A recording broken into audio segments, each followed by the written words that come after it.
तो आहरी उपरକୁ जे आहरी लोक आहरी उपरକୁ जाइए।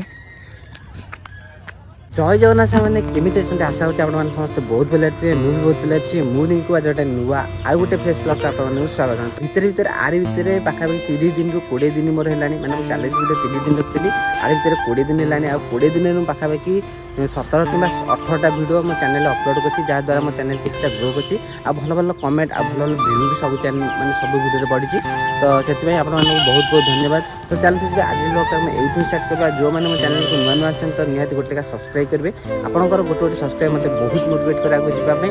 तो चलते आज ब्लॉग को स्टार्ट करवा।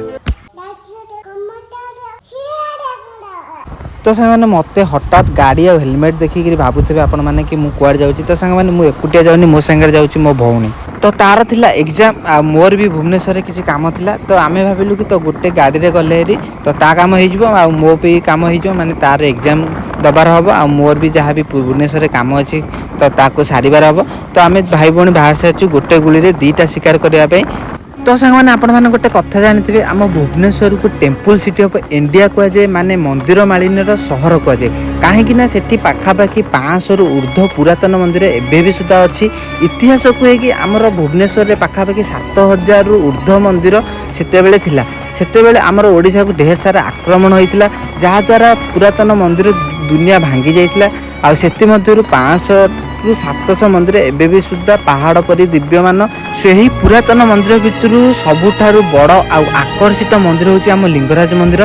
तो आज ए वीडियो रे लिंगराज मंदिर इतिहास जानिबा माने किए प्रतिष्ठा करथिला केबे प्रतिष्ठा करथिले आ लिंगराज मंदिर किछिटा रहस्य जानिबा तो मंदिर दर्शन करी वीडियो को स्टार्ट कर। A few moments later final सामाने मु आसी पहुंच साथी आम देखि पाते में महाप्रभु लिंगराज मंदिर पाखे आ मो गाड़ी एटी थुआई तो चलतु जीवा भीतर को जाकरी आमर महाप्रभु लिंगराज मंदिर किछिटा रहस्य विषय आपण मानू कहबे आ केबे कौन प्रतिष्ठा होता आ मंदिर चारिपटे कौ कौ मंदिर अच्छी कौन कौन अच्छी आपण मानू टोटाल बुलेकी देखेबी तो चलतु जीवा भीतर को। तो सांग मैंने मुझे अच्छी लिंगराज मंदिर बाहर बेड़ा भितर आपण मैंने देखिपे आज बहुत सारा गहली भी अच्छी आ दूर भी मत देखा कहीं आज अच्छी सोमवार माने श्रावण मासर शेष पाली से आज ढेर सारा भक्त आसी पानी ढालियापाई तो मुझे एवं जाऊँगी तो चलते जावा आज ब्लॉगटा को आम स्टार्ट करवा आ देखिपे एठाकार भिड़ आ मो आगे अच्छी आम लिंगराज मंदिर माने मेन गेट माने मुख्य द्वार जोटी की सब भक्त एंट्री करती आउ तो देखिपे मो आगे अच्छी मंदिर तो चलते जावा मंदिर पाखक। तो सांग मैंने आपण मैंने देखिपे मो आगे अच्छी से विशालकाय आकर्षित मंदिर आमर लिंगराज मंदिर यह प्राय 1000 वर्षर पुराना मंदिर जहाँकि 6ठ शताब्दी रे तैयारी होइतिला बोली आम इतिहास कहे किंतु यह 1100 शताब्दी रे निर्माण करा जाइतिला। आहार नाम आमर लिंगराज लिंग मानकर राजा बोली से लिंगराज कहुए आंकर आउरी गोटे नाम अच्छी जोटा कि त्रिभुवनेश्वर मंदिर बोली कहुए एठी माँ पार्वती भुवनेश्वरी नाम रे पूजा पाती आपण मैंने देखिपे मंदिर मुख्य द्वार। आउ गोटे कथा सांग मैंने आप जानी कि नहीं मुझे जन दूसरी भुवनेश्वर सहरटी कुआड़े आमर प्रभु शिव नाम नामित कराई कारण आमर प्रभु शिवकर एटा अति प्रिय स्थान थिला जोठा सी प्राय टाइम माने बहुत समय दीर्घ समय धरिकी एठाक आसुले बुलियापाई ए अंचल बुली सारी थकी जाई माने आमर एठी थिबा माने ए अंचल रे थिबा बरगछ मूले विश्राम करथिले तो सेतिपई एई जगह तांकर बहुत प्रिय थिला आ सेतिपई एई अंचल माने आमर भुवनेश्वर सहरटी तांकर नाम रे नामित कराई।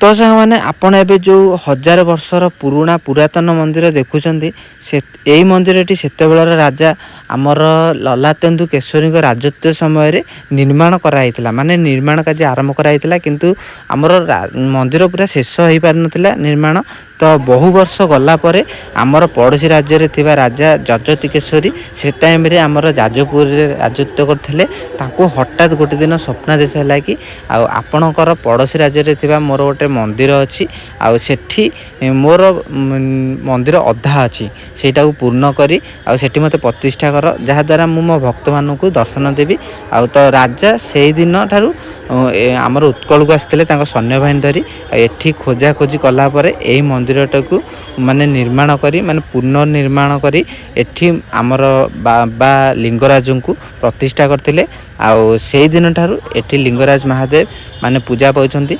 तो सामान आपण माने जानथिबे कि नहीं ଆମର ଶ୍ରୀ ଜଗନ୍ନାଥ ମନ୍ଦିରରେ ଯେମିତି ଅଣ ହିନ୍ଦୁ ମାନେ ଯେଉଁମାନେ ହିନ୍ଦୁ ନୁହେଁ ସେମାନଙ୍କର ପ୍ରବେଶ ନିଷେଧ, ମାନେ ଯେଉଁମାନେ ପ୍ରବେଶ କରିପାରିବେନି ସେମାନେ, ସେମିତି ଏଠି ଠିକ୍ ସେହିପରି ଆମର ଅଣ ହିନ୍ଦୁ ମାନେ ଏହି ମନ୍ଦିରରେ ପ୍ରବେଶ କରିପାରିବେନି।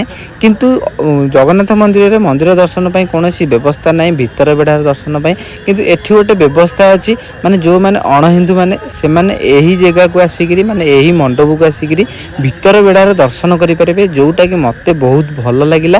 ଆଉ ତ ଚାଲନ୍ତୁ ଯିବା, ମୁଁ ଆସିକି ପହଞ୍ଚାଛି ସେଇ ଜାଗାରେ। ତ ଚାଲନ୍ତୁ ଯିବା ଉପରକୁ, ସେଠାକାର ଭ୍ୟୁ ଆପଣମାନଙ୍କୁ ବୁଲେଇକି ଦେଖେଇବି। ତ ସେମାନେ ଉପରକୁ ଯିବା ପାଇଁ ବି ପାହାଚର ବ୍ୟବସ୍ଥା କରାଯାଇଛି, ଆପଣମାନେ ଦେଖିପାରୁଥିବେ। ମୋ ଆଗରେ ଜଣେ ଭାଇ ଯାଉଛନ୍ତି ଆଉ ତାଙ୍କ ପଛରେ ମୁଁ ଯାଉଛି। ଆଉ ସେଠିକି ଯାଇକି ଦେଖିବା କେମିତି କ'ଣ ମାନେ ଭିତର ବେଢ଼ାର ଦର୍ଶନ ହେଇପାରୁଛି। ଆଉ ଦେଖିପାରୁଥିବେ ଉପରେ ତ ବହୁତ ଗହଳି। ଆଉ ତ ଦେଖିପାରୁଥିବେ ଇଏ ଯେତେକ ଅଛନ୍ତି ସବୁ ଆମର ଅଣ ହିନ୍ଦୁ ମାନେ ହିନ୍ଦୁ ନୁହଁ। ଆଉ ତ ଏମିତି ଅଛି ଏଠାକାର ନଜାରା। ଭାଇ ଏଠୁ ତ ବହୁତ ବଢ଼ିଆ ସେ ଆମର ମନ୍ଦିରର ଦର୍ଶନ ହେଇପାରୁଛି। ଆଉ ଦେଖିପାରୁଥିବେ ମୋ ଆଖି ଆଗରେ ଅଛି ମହାପ୍ରଭୁ ଲିଙ୍ଗରାଜଙ୍କର ଟୋଟାଲ ମନ୍ଦିରର ଭ୍ୟୁ। ଆଉ ଆପଣମାନେ ତ ନିହାତି ଦେଖିପାରୁଥିବେ ଭାଇ ସାବ ଇଏ ଯାହା ବି ଦେଖୁଛନ୍ତି ମାନେ ଏ 1000 ବର୍ଷର ପୁରୁଣା ମନ୍ଦିରର ମାନେ ସେତେବେଳର ମନ୍ଦିର। ଆଉ ଆପଣମାନେ ଦେଖିପାରୁଥିବେ ଏବେ ବି ସୁଦ୍ଧା ପୁରା ଖାଡ଼ା ହେଇକିରି ଠିଆ ହେଇଛନ୍ତି ମନ୍ଦିର ସବୁଗୁଡ଼ା। ଆଉ ତ କୌଣସି ଗୋଟେ ମନ୍ଦିରର ଦଧିନଉତି ନାହିଁ, କିନ୍ତୁ ଆଉ ସବୁ ମନ୍ଦିର ପୁରା ଠିକ୍ ଠାକ୍ ଅଛି।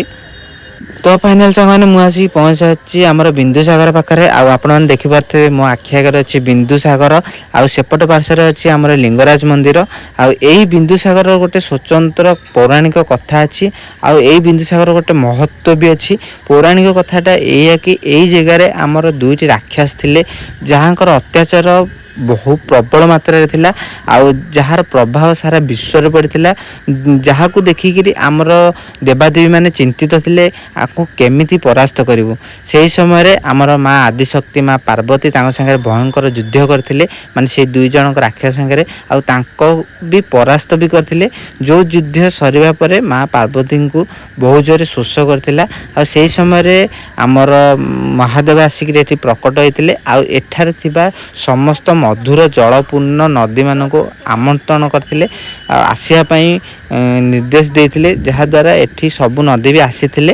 ଆଉ ସବୁ ନଦୀର ମିଳନରେ ଏଠି ଆମର ଗୋଟେ ସାଗର ସୃଷ୍ଟି ହେଲା, ଯାହାକୁ ଆପଣ ଏବେ ବିନ୍ଦୁସାଗର ନାମରେ ଜାଣିଛନ୍ତି। ଆଉ ଦେଖିପାରୁଥିବେ ଇଏ ହେଲା ସେଇ ସାଗର। ଆଉ ଏହି ସାଗରରେ ଆପଣ ଯଦି ସ୍ନାନ କରିବେ ତ ଆପଣଙ୍କର ଯାହା ବି ରୋଗ ବ୍ୟାଧି ଥିବ ସବୁ ଦୂର ହୋଇଥାଏ। ତ ପୌରାଣିକ କଥା ଅନୁଯାୟୀ ତ ଆପଣମାନେ ଦେଖିପାରୁଥିବେ ମନ୍ଦିର ଏଠୁ ପୁରା ସ୍ପଷ୍ଟ ଭାବେ ଦୃଶ୍ୟମାନ ହେଉଛି। ଯେଉଁ ଭକ୍ତମାନେ ଆମର ମହାଦେବଙ୍କୁ ଦର୍ଶନ କରିପାରୁନାହାନ୍ତି ତ ସେମାନଙ୍କ ପାଇଁ ଏଠି ରଥଯାତ୍ରା ହୁଏ ପ୍ରତିବର୍ଷ। ଆମର ମହାଦେବ ଏଠିକି ଆସନ୍ତି, ମାନେ ମନ୍ଦିରର ବାହାରକୁ ଆସନ୍ତି ଭକ୍ତମାନଙ୍କୁ ଦର୍ଶନ ଦେବା ପାଇଁ। ଆଉ ତାଙ୍କର ରଥଯାତ୍ରା ହୁଏ। ଆଉ ଦେଖିପାରୁଥିବେ ଏଠି ଏବେ ଅଛି ରଥର ଚକ। ଆଉ ଏବେ ରଥଯାତ୍ରା ଯାଇଛି। ଆଉ ଦେଖିପାରୁଥିବେ 4ଟି ଚକ ଏଠି ଏବେ ଅଛି। ଫାଇନାଲ ସାଙ୍ଗମାନେ ମୁଁ ଆସିକି ପହଞ୍ଚାଛି ଆମର ସେ ମରିଚକୁଣ୍ଡ ପାଖରେ। ଦେଖିପାରୁଥିବେ ଇଏ ହେଲା ଆମର ସେ ମରିଚକୁଣ୍ଡ, ଯେଉଁଠି ଗାଧୋଇବା ଦ୍ୱାରା ଆପଣଙ୍କର ରୋଗ ଯାହା ହେଇଥିବ ତା ଭଲ ହେଇଥାଏ। ଆଉ ଯେଉଁମାନଙ୍କର ମାନେ ପିଲା ଛୁଆ ନ ହେଉଥାଏ ତାଙ୍କ ପୁତ୍ର ସନ୍ତାନ ହୁଏ। ଆଉ ଆପଣମାନେ ଦେଖିପାରୁଥିବେ ଇଏ ହେଲା ସେଇ କୁଣ୍ଡ। ଆଉ ତା ଉପରେ ଜାଲି ଘୋଡ଼ିଆ ହେଇଯାଇଛି। ଆଉ ଇଏ ଅଛି ମନ୍ଦିରର ଠିକ୍ ପୁରା ଫ୍ରଣ୍ଟ ମାନେ ଆଗ ଦ୍ୱାର ପାଖରେ। ଆଉ ଦେଖିପାରୁଥିବେ ମନ୍ଦିର ଏଠି। ତ ସାଙ୍ଗମାନେ ଇଏ ଥିଲା ଲିଙ୍ଗରାଜ ମନ୍ଦିରର ଇତିହାସ ଆଉ ପୌରାଣିକ କଥା। ଆଉ ଆପଣମାନଙ୍କୁ କେମିତି ଲାଗିଲା ତ ନିହାତି କମେଣ୍ଟ କରି କହିବେ। ତ ଚାଲନ୍ତୁ ଯିବା, ଆଜିର ବ୍ଲଗ୍ଟାକୁ ଆମେ ଏଇଠି ରଖିବା। ଆଉ ଯେଉଁମାନେ ମୋ ଚ୍ୟାନେଲକୁ ନୂଆ ଆସିଛନ୍ତି ତ ନିହାତି ସବସ୍କ୍ରାଇବ୍ କରିବେ। ଆଗକୁ ଆହୁରି ଗୋଟେ ଇଣ୍ଟରେଷ୍ଟିଂ ବ୍ଲଗ୍ ଅଛି, ଆପଣମାନେ ଦେଖିବେ।